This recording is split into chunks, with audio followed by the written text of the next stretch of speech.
Always so glad to have Jim Luzar here with us from Purdue Extension. And this week we're talking about National Farm Safety and Health Week, right? Yes, September 22nd to the 26th. We're starting harvest now as far as the corn and soybean harvest in the Wabash Valley areas. So it's a fitting time that people take a second and think about the busy harvest equipment that's out on the roads.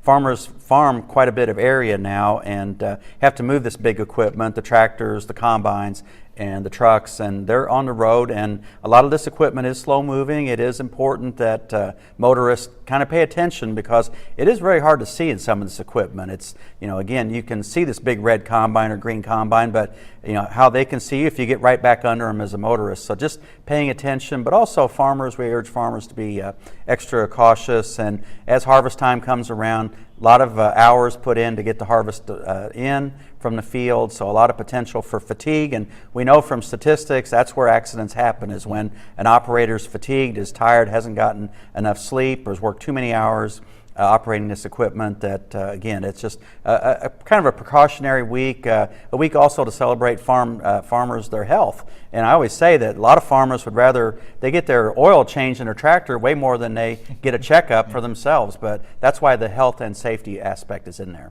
It's such a wonderful marriage, health and safety, when we look at it. And it's such a good reminder too, because there are people that when they frequently drive in the city, they're not used to seeing this type of equipment. But when you drive into the county and sometimes even in the city, you need to know what to do when you come across these types of vehicles. Yes, and the main thing is just be slow and be patient. That's, these machines, aren't relatively fast. I actually had a personal friend that was injured on driving a tractor in harvest a few years ago, and there's not a lot of protection for an operator, and one of the problems was the motorist was just in a hurry and felt like they needed to get to where they were going and tried to speed around them and ended up hitting them. So it is important. It's a dear subject. So good advice there. More information, 812-462-3371. Jim, as always, thanks for stopping by. Thank you, Rondrell.